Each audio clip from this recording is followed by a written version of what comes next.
tous les gammas peuvent laisser toutes sortes d'énergie, et pas seulement que faire des photons de 662 keV. Et ce pic, ce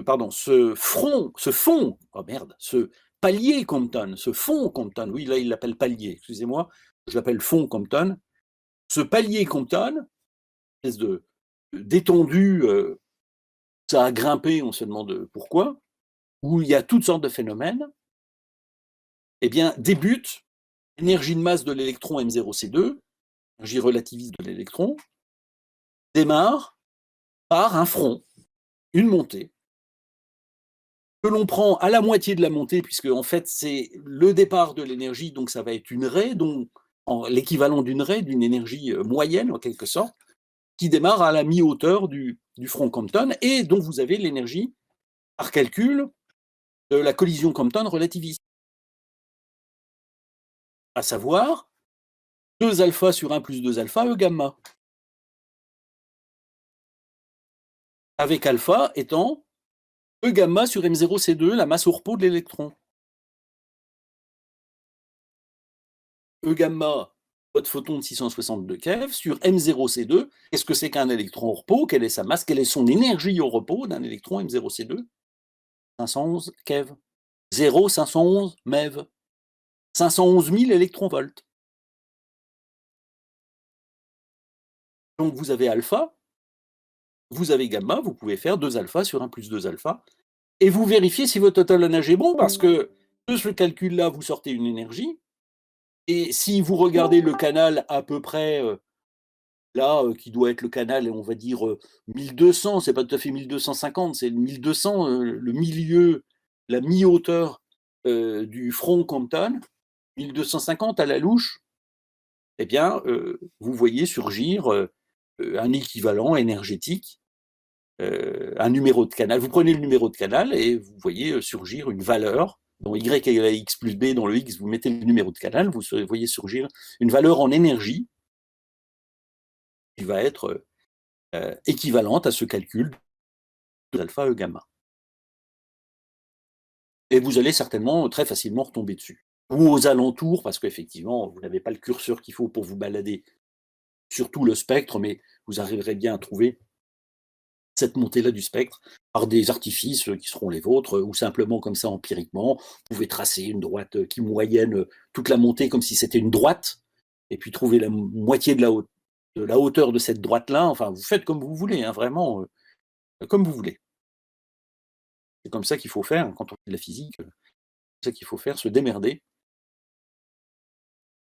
pour arriver à faire parler la nature. Voilà. Et puis, vous trouverez certainement la bonne énergie. Puis, deuxième instrument de vérification, c'est le pic de rétrodiffusion. La patate de rétrodiffusion. Alors, page 1522, que vous avez sur ETP11, de laquelle je suis en train de parler, le pic de rétrodiffusion, la patate de rétrodiffusion, c'est ce que vous avez sur le TP31, sur le diagramme spectre de césium-137, dont on est en train de parler. Donc, voyez, je reviendrai sur la présence du deuxième pic. C'est le pic qui est le plus à gauche, qui m'intéresse. Donc le pic dit de rétrodiffusion, ce que j'appelle la patate de rétrodiffusion. Pourquoi? Parce que si ça s'appelle le pic de rétrodiffusion, en fait, ça n'a pas la tronche d'une belle gaussienne. D'ailleurs, vous le voyez comme ça se répand. C'est pas très joli. Ça ressemble plutôt à une patate qu'autre chose. Et surtout, si vous regardez le dessin de la page 1522, vous voyez que l'énergie de rétrodiffusion est calculée par l'effet Compton. C'est une énergie, donc 1 sur 1 plus 2 alpha E gamma. C'est une énergie qui est située là sur l'abscisse, et qui n'est pas située au sommet du pic, qui est située à la base du pic. Très étrange. Généralement, l'énergie, c'est situé principalement au sommet. C'est moyenné sur le pic. Et là, c'est à la base du pic qu'elle se situe. Comme si le pic poussait à côté de l'énergie. Et oui, en fait, c'est pas un pic, c'est une patate, et la patate pousse à côté de l'énergie. Et pourquoi cette patate pousse-t-elle à côté de l'énergie? Je vous l'avais expliqué la dernière fois. Je sais que le concept n'est pas forcément évident à comprendre, d'autant que je ne suis pas là pour gesticuler devant vous et vous le montrer avec mes petites mains. Donc, je vais essayer de le faire comme ça, par oral. Le pic de rétrodiffusion est un processus de un gamma percute un électron en pleine face, ou un bourre-pif, choc frontal, et repart à 180 degrés. Donc, il arrive, par exemple, de la gauche, il rentre dans un électron et repart vers la gauche, après avoir fait un choc frontal dans cet électron qui, lui, va d'ailleurs en ligne droite aussi, à ce choc frontal. Donc, on est dans le cas collision Compton, d'un effet Compton, avec un angle de rétrodiffusion, comme on dit, c'est-à-dire un angle de collision, θ égale 180 degrés. θ égale pi. Alors que des gammas fassent tous des collisions à 180 degrés est une chose relativement rare. Donc, vous n'en aurez pas tant que ça. Parce que généralement, ils collisionnent, bien sûr. Ils peuvent même rétrodiffuser, repartir en marche arrière, mais en marche arrière avec pas toujours pile poil sur la trajectoire avec laquelle ils sont venus. Donc, vraiment dans une marche arrière parfaitement parfaite. Ils repartent un peu sur le côté. Donc, s'ils repartent un petit peu sur le côté, avec un petit angle, c'est qu'ils n'ont pas vraiment fait une collision à 180 degrés. Donc, s'ils n'ont pas fait une collision à 180 degrés, c'est qu'ils n'ont pas donné toute l'énergie qu'ils pouvaient donner à l'électron. En fait, c'est un bourre-pif, vous avez voulu foutre un coup de poing, mais vous avez raté le pif, quoi. Ça ripe sur la joue. Donc, ça sera un œil au beurre noir, mais ça ne sera pas le pif écrasé. Vous n'avez pas vraiment fait un choc purement frontal, vous revenez avec un petit angle. Et donc, si ça n'a pas été si frontal que ça, vous revenez avec plus d'énergie puisque vous avez raté votre coup, en quelque sorte. Vous revenez avec un petit peu plus d'énergie. Alors, comment ça se passe pour être détecté? Eh bien que, imaginez la source radioactive à gauche, le photomultiplicateur à droite. La source radioactive émet un gamma. Elle émet des gammas dans toutes les directions, d'ailleurs. Bon. Il y en a un qui part direction photomultiplicateur. Bon, s'il meurt dans le photomultiplicateur et qu'il laisse toute son énergie là, vous avez un pic de 662 keV. Enfin, vous avez une impulsion de 662 keV modulo la statistique, ça fluctue autour de cette valeur-là. Si on a un gamma qui ne fait pas bien le boulot, du style, il rentre, il fait de l'effet Compton et il ressort avec une énergie moindre, puisqu'il a fait du dégât dans le scintillateur du photomultiplicateur, il ressort avec une énergie moindre, et il a quand même laissé de l'énergie. Et ça, c'est le palier Compton. C'est ce qu'on appelle le fond Compton. Et il y a une autre éventualité, qui est celle de le gamma vient de la gauche, de votre source radioactive, traverse la partie du sens du sensible du photomultiplicateur, donc il traverse la partie sensible du photomultiplicateur sans être vu. Et il peut le faire, ça, puisque s'il traverse du plomb, il est susceptible, s'il traverse plusieurs centimètres de plomb, c'est pas un scintillateur, un cristal INA qui est d'un Z très inférieur au plomb qui va l'arrêter. Facilement, en tout cas. Donc il traverse ce scintillateur, vous ne l'avez pas vu. Et après avoir traversé le scintillateur, qu'est-ce qu'il rencontre dans le photomultiplicateur? Il rencontre de l'électronique, des appareillages, il rencontre la chaîne de dinodes en fer, en métal.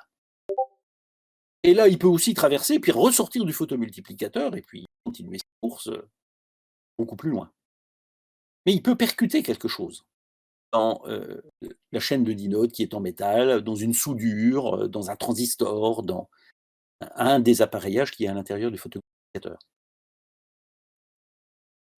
Donc, il va faire une collision dans un truc, sur un électron, par exemple en métal de la chaîne, sur un électron d'un atome de fer de la chaîne de dinodes. Et là, il peut faire justement une collision frontale, plus ou moins frontale. et revenir en marche arrière. Donc, il est parti de la gauche, il traverse le scintillateur, il va s'embourber dans le métal de la chaîne de Dynode, dans lequel il fait une collision presque frontale, quasi frontale, et il revient en marche arrière. Donc, il a été arraché un électron dans la chaîne de Dynode, mais on s'en fout. Ce qui nous intéresse, c'est qu'il revienne en marche arrière. Et là, il se fait détecter. Il se fait détecter dans le scintillateur. Et il meurt dans le scintillateur.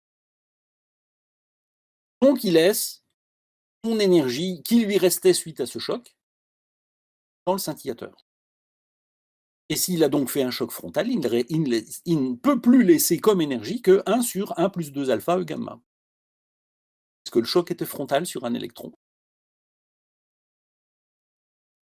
Alors, comme c'est relativement rare de faire un aller-retour comme ça en ligne droite, pile poil en ligne droite à θ égale pi, et qu'il peut faire une sorte d'ouverture angulaire vers la partie scintillante, vers le scintillateur, une sorte d'ouverture angulaire, parce qu'il peut ressortir aussi du photomultiplicateur après avoir fait une collision ratée comme ça. Et s'il est détecté, il est dans une forme de cône, sous un cône sous lequel ces événements-là ont été vus. Et donc, ne laisser que, s'il revient dans un cône et pas pile poil à 180 degrés, eh bien, il laisse un peu plus d'énergie parce qu'il a fait une collision ratée, un peu ratée, dans le cadre d'une rétrodiffusion, dans lequel où il est revenu, mais il est revenu sous un angle qui n'est pas tout à fait 180 degrés, donc il revient avec un petit peu plus d'énergie, puisqu'il n'a pas tout communiqué à l'électron. C'est pour ça que les gammas qui reviennent à une manifestation comme celle-là ont généralement une énergie supérieure à 1 sur 1 plus 2 alpha E gamma. Ils reviennent à une énergie légèrement supérieure parce qu'ils reviennent dans un cône où ils sont détectés et pas tous pile poil à 180 degrés. C'est 180 degrés moins jusqu'à une dizaine de degrés, on va dire. Donc, ils reviennent avec un petit peu plus d'énergie. Donc, la bosse pousse à côté de l'énergie exacte de la rétrodiffusion calculée par l'effet Compton. Alors, sur page 1522, toujours sur le spectre dessiné, vous avez quelque chose qui ressemble à une raie parfaitement symétrique, alors que vous voyez justement sur le spectre que moi j'ai fait, TP3.1, eh bien, si symétrique que ça et pas si belle que ça, c'est vraiment une bosse. Et c'est pas si parfait que ça.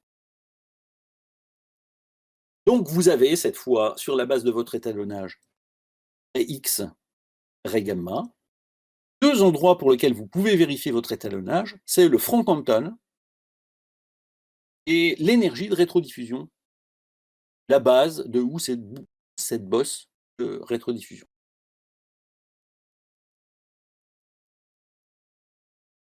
Alors, par rapport à ce que vous avez 1522, en page 1522, sur le spectre que moi j'ai fait, il y a une autre bosse que vous n'avez pas justement sur la page 15. Il y a une autre bosse et la question m'a été posée de qu'est-ce que c'est que cette bosse-là, une autre rétrodiffusion, etc. Alors, comme souvent, quand on a des flux de gamma ou des flux de rayons X comme ça qui sont importants parce qu'on a une source radioactive, on peut faire ce qui s'appelle de la fluorescence. J'explique ce que c'est. C'est que les gamma photomultiplicateurs vont être détectés dans le photomultiplicateur. Ils peuvent être aussi détectés n'importe où en dehors du photomultiplicateur, puisque sa part radioactive crache tous ces gamma dans les 4 pistes et radians. Et si ces gamma-là, quand ils vont être arrêtés, détectés, enfin pas détectés, mais arrêtés, quand ils vont collisionner quelque chose d'autre, ils peuvent aussi sacrément chahuter le matériau-là dans lequel ils vont disparaître. C'est-à-dire que, par exemple, vous pouvez le voir sur une des photos que je vous ai envoyées, sur la photo que je vous ai envoyée justement de la salle de TP où vous deviez normalement maniper. Eh bien, On peut, le cas échéant, se protéger avec des rayons gamma de la source radioactive par des briques en plomb de plusieurs centimètres de plomb. C'est vraiment la dimension d'une brique, à part que c'est vachement plus lourd et vous n'avez pas intérêt à la prendre sur le pied, celle-là. On peut se protéger par, on va dire, 7 centimètres de plomb d'épaisseur. Là, les gammas sont à peu près tous arrêtés. Si vraiment vous avez la trouille de ces gammas-là, mais ils sont tellement énergétiques que de toute façon ils vous traversent, et vaut mieux, et c'est pas. Et de toute façon, la source radioactive qui crache depuis des années et des années, on a encore pour des années et des années, à raison de, je sais pas, peut-être 10 millions de gammas en une minute, si ce n'est plus même. Donc peut-être 100 millions même, donc voilà. C'est beaucoup, mais c'est pas suffisamment pour atteindre votre santé. Plus de risques avec les ultraviolets du soleil de choper quelque chose qu'en manipulant des sources radioactives de cet ordre-là en tout. Donc, les gammas qui sont émis dans toutes les directions peuvent interagir avec toute la matière qui se trouve autour de vous. Et si vous avez justement à côté des briques en plomb, et c'était la première question que je m'étais posée, je m'étais dit, tiens, il y a des gammas qui doivent traverser le photomultiplicateur, qui font pas de la rétrodiffusion dans le photomultiplicateur, mais qui font, par exemple, de la fluorescence. C'est-à-dire qu'ils vont ioniser la matière, les matériaux du photomultiplicateur. Et s'ils vont ioniser, ça veut dire que dans les couches profondes, les couches K, les couches L, justement, ils vont arracher un électron. Et si vous avez, par exemple, dans le photomultiplicateur, comme c'est souvent le cas dans ce genre d'électronique, des soudures en or, parce que ça ne s'oxyde pas, eh bien, vous pouvez ioniser l'or en couche K, en couche profonde, en couche L. Et bien entendu, si vous avez fait un trou dans un atome d'or dans la couche K, cortège électronique, ou dans la couche L, le cortège électronique se réorganise. Donc, les électrons redescendent, comme on l'a vu tout à l'heure pour la conversion interne, ils redescendent. Et vous avez les rayons X de l'or. C'est de l'aluminium, c'est les rayons X de l'aluminium. Si vous avez plomb, c'est les rayons X du plomb. Si vous avez d'autres matériaux, du fer, c'est les rayons X. Donc, je m'étais dit que cette petite bosse qui poussait, c'était peut-être de la fluorescence, à savoir que des gammas qui n'auraient pas interagi dans le photomultiplicateur, enfin dans la partie sensible du photomultiplicateur, allaient interagir avec ce qu'ils trouvaient derrière, s'embourber dans des matériaux qui se trouvaient derrière, qu'ils allaient chahuter, les matériaux allaient ioniser en couche profonde, se réorganiser et émettre leurs rayons X. Et peut-être qu'on avait là, derrière le scintillateur, une soudure ou quelque chose qui était souvent sollicité et qui envoyait de l'énergie. Et puis, il y en a un parmi vous la semaine dernière qui avait déjà regardé ce truc-là, qui avait regardé cette énergie-là. J'ai dit, dans le tableau des rayons X, donc celui qui est page 21-22, je ne vois pas d'énergie équivalente de tous les rayons X possibles, je ne vois pas d'énergie équivalente qui se situerait aux alentours de 750, là, cette bosse-là, aux alentours de 750. Alors il m'a amené à me poser la question et à me dire, est-ce que ça pourrait être? Alors moi j'avais même pensé que c'était les X du plomb. Et pourquoi le plomb? Parce qu'il y avait peut-être une brique en plomb à côté, et que la source gamma à gauche, multiplicateur à droite, une brique en plomb en face entre les deux, des gammas qui vont taper dans la brique en plomb et qui reviennent dans le photomultiplicateur, et qui, enfin des gammas qui reviennent, qui tapent dans la brique en plomb, ionisent le plomb, et les raies X plomb, le cortège électronique du plomb se réorganisant, émet des rayons X qui partent dans toutes les directions, dont certains sont détectés par le photomultiplicateur. Et il me dit, ça n'est pas les énergies du plomb non plus. Oh ben, je dis, merde alors. Un peu étrange. Alors, on me dit un truc que je connais bien qui arrive assez souvent, c'est ce qu'on appelle des artefacts, du build-up, c'est-à-dire des superpositions, des événements qui superposent les uns aux autres. Et je pense à ça sans lui dire, et je dis, le pic de rétrodiffusion, il est situé au canal à peu près à la louche 450, un truc comme ça. Et c'est une énergie, hein, la rétrodiffusion, 450. Et on voit ce truc-là qui est situé au canal 800 à la louche, 900. 450 fois 2, 400, 450 fois 2, 100. Et je suis en train de me dire: «Mais est-ce que c'est pas du build-up?»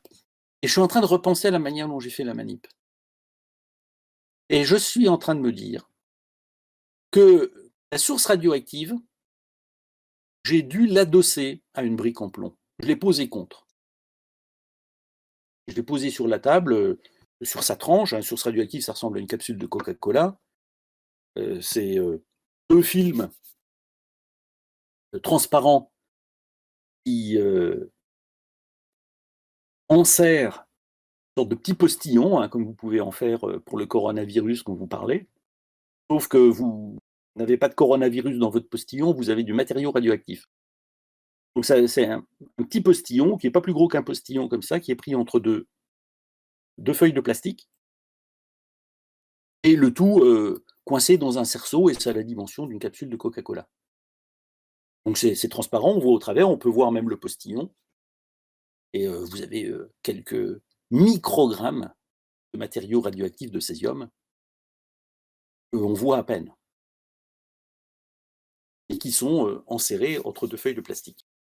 Donc la source, je l'avais mis sur la tranche, et peut-être pour qu'elle ne roule pas, qu'elle ne tombe pas, je l'avais adossée à une brique en plomb. Et en face, à une dizaine de centimètres, j'avais mis le photomultiplicateur. Pourquoi une dizaine de centimètres et pas collé à la source radioactive? C'est que la source radioactive crache des gamma, crache beaucoup de gamma à la seconde, énormément même, et l'électronique ne peut pas gérer des événements qui sont trop fréquents. Comment elle fait, la source radioactive? Elle reçoit un gamma, il est détecté par le photomultiplicateur, pas la source radioactive, la détection, comment elle fonctionne? La source radioactive crache un gamma, c'est détecté par le détecteur. L'information, toute la chaîne, on l'a vu, hein, de comment on génère une impulsion électrique à l'intérieur du photomultiplicateur, tout ça c'est envoyé à l'amplificateur. Ça transforme l'impulsion électrique de quelques millivolts en environ 10 volts au maximum, pour donner une véritable impulsion qui va pouvoir être traitée par l'électronique. L'électronique traite ça, le fait tomber dans la boîte dans la case courrier de votre spectre, hein, ici c'est un spectre à combien de canaux? Il se termine à 2000, un peu plus de 2000, donc ça fait 2000, 1024, 2048, c'est un spectre à 2048 canaux, et l'impulsion tombe dans un de ces canaux-là, si c'est un gamma plein pot, si c'est une partie de l'énergie d'un gamma, si c'est un pic de rétrodiffusion, si c'est une raie X, voilà. Ça tombe dans chacun des canaux. Et après, l'électronique retombe à zéro et on attend le gamma suivant. Alors, ce que vous pouvez avoir quand vous avez donc ça traite impulsion derrière impulsion. Elles vont très vite, hein, et multitude des autres, vraiment ça crache, véritable mitraillette, hein. Mais l'électronique est capable de gérer ça, sauf quand, si la source radioactive est vraiment trop proche du photomultiplicateur. Là, vous avez vraiment un trop grand nombre de gamma dans le photomultiplicateur, et l'électronique n'a plus le temps de gérer. Vous avez même à l'occasion des gammas qui rentrent en même temps dans le photomultiplicateur. Donc vous voyez pousser des raies au double de l'énergie, parce que vous avez 2 gammas qui ont été traités en même temps dans le cristal, dans le scintillateur. Ils ont été appréhendés en même temps. L'électronique a pris une impulsion globale qui réunissait l'impulsion de 2 gammas à la fois. Donc il faut écarter un peu la source radioactive du photomultiplicateur pour ne pas le saturer, qu'il n'y ait pas trop d'impulsions qui rentrent en même temps à l'intérieur du scintillateur. C'est pour ça qu'on ne colle pas la source radioactive au photomultiplicateur, on met le photomultiplicateur à une dizaine de centimètres à peu près. Alors la source radioactive était adossée à la brique en plomb et le photomultiplicateur à une dizaine de centimètres, une quinzaine de centimètres de la source radioactive. Et qu'est-ce qui se passe si je l'adosse à une brique en plomb comme ça? Chose que je ne ferai plus, ou que je pourrais faire justement dans le cas, essayer de me trouver ce que veut dire cette bosse-là. Qu'est-ce qui se passe? Les gammas qui partent vers le plomb, c'est-à-dire en direction opposée du photomultiplicateur, la source est à gauche, le photomultiplicateur à droite, et la brique en plomb derrière la source. Et gamma qui partent donc encore plus vers la gauche, vers le plomb, vont ioniser le plomb. vont même faire de la rétrodiffusion dans le plomb, vont revenir, retraverser la source radioactive de laquelle ils étaient partis, continuer leur course et rentrer dans le photomultiplicateur. Et là, de la rétrodiffusion, vous en avez beaucoup parce que vous êtes adossé à la brique en plomb. Donc vous avez beaucoup de rétrodiffusion qui se font parce que la source radioactive est collée contre le plomb, donc ça rétrodiffuse immédiatement et beaucoup sur le plomb. Donc plein de gamma qui reviennent, après être partis vers la gauche, reviennent vers la droite et sont détectés avec une énergie moindre. Et ces gamma-là, vous pouvez avoir une superposition de ce type de gamma-là qui rentre en même temps dans le photomultiplicateur parce qu'ils ont fait de la rétrodiffusion en même temps dans la brique en plomb. Vu que le flux que prend le plomb dans la tronche est très important, vu que la source radioactive est à côté de lui. Donc il prend plein de gamma dans la tronche, le plomb. Donc il fait beaucoup de rétrodiffusion et des rétrodiffusions qui partent en même temps et qui rentrent dans le scintillateur du photomultiplicateur en même temps et qui laissent donc le double de l'énergie du pic de rétrodiffusion. C'est deux rétrodiffusés qui rentrent en même temps dans le scintillateur. Et c'est pour ça qu'on trouve cette autre bosse-là à peu près le double, le numéro de canal double de l'énergie du de rétrodiffusion traditionnelle. Voilà, donc en tout cas, pour ne parler que de la rétrodiffusion simple, à partir de cet étalonnage-là, vous avez deux énergies caractéristiques qui permettent de vérifier votre étalonnage, le front Compton et le pic, l'énergie, pardon, de la patate de rétrodiffusion. Voilà pour le spectre de césium. On va passer au spectre d'américium dans 10 minutes. On fait une petite pause entre-temps. Je peux réceptionner des questions s'il y a des précisions complémentaires à apporter. Je peux vous répondre à ces questions-là. Et on va passer après au spectre de l'américium qui peut paraître beaucoup plus compliqué, mais on va voir qui est aussi simple et sur lesquels vous aurez à réfléchir aussi. Des questions, des remarques?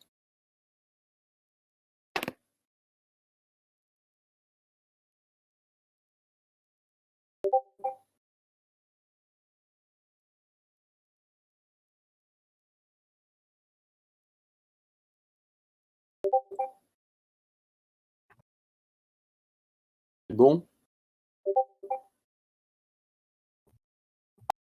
On se voit d'ici 10 minutes, je ne sais plus où vous êtes passé, je n'arrive pas à vous retrouver.